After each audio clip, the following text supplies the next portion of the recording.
নাকি নারী পুরুষকে সমান অধিকার দিয়েছেন। পুরুষ ডিভোর্স দিলেও কাবিনের টাকা দিতে হবে, নারী ডিভোর্স দিলেও কাবিনের টাকা দিতে হবে। স্যার, আপনাকে একটু গভীরভাবে ভেবে দেখা দরকার। মেয়েদের নিয়ে যে আইন চালু করতেছেন, কারণ এই সমাজে কিছু কিছু পুরুষ আছে যারা তাদের স্ত্রীকে প্রতিনিয়ত টর্চার করতেছে।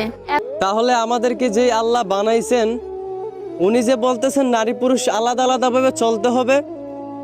ডক্টর ইউনূস কিন্তু পুরুষ মহিলা তাদেরকে সমান অধিকার, তবে সমান অধিকার দেওয়ার কারণে অনেকে অনেক ধরনের কথা বলে। তবে এক আপু কি বলতে চাচ্ছে সেটা দেখে আসি, চলুন। ডাক্তার ইউনূস স্যার, আপনাকে একটু গভীরভাবে ভেবে দেখা দরকার।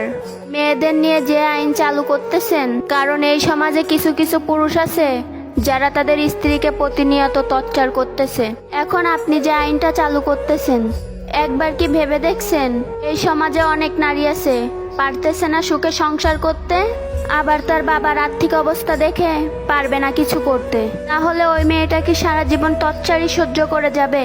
এই সমাজে আরো কিছু পুরুষ আছে যারা ঘরে বউ রেখে বাইরে পরকিয়া করে, অথচ তারা বউকেও ছাড়বে না, বাইরে পরকিয়া করবে। মেয়েটাও পারবে না টাকার অভাবে কিছু করতে, তাহলে মেয়েটার কি হবে? একটাবার ভেবে দেখেছেন আপনি? ডক্টর ইউনূস স্যারে যে সিদ্ধান্ত দিয়েছেন যে পুরুষ আর মহিলা তাদেরকে সমান অধিকার, তবে অনেকে অনেক ধরনের ভুল কথা। ডক্টর ইউনূস স্যার যে সিদ্ধান্ত নিয়েছে, ডিজিটাল যুগে লোকে তাল মিলিয়ে আল্লাহ তাআলার বিধানগুলো মানতেছে না তারা। ডক্টর ইউনূস, শুনলাম উনি নাকি নারী পুরুষকে সমান অধিকার দিয়েছেন। পুরুষ ডিভোর্স দিলেও কাবিনের টাকা দিতে হবে, নারী ডিভোর্স দিলেও কাবিনের টাকা দিতে হবে। এইটা দেখে আমার কাছে মনে হইতাছে আজকালকার দুনিয়ার মানুষের জ্ঞান আল্লাহর চেয়ে বেশি হয়ে গেছে। কারণ যেইখানে আল্লাহ নিজের নারী পুরুষকে আলাদা অধিকার দিয়ে দুনিয়াতে পাঠাইছেন, সেইখানে তারা ওই আল্লাহর গোলাম হইয়া আল্লাহর আইনকে বদলায়ে ফেলতেছে। আচ্ছা, একটা উদাহরণ দেই।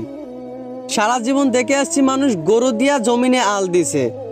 এখন যদি কেউ আইসা বলে আজ থেকে গরু আর ছাগলকে সমান অধিকার দিতে হবে, গরু ছাগল কাঁধে কাঁধ মিলে চলতে হবে, তাহলে এই দেশে উন্নতি হবে।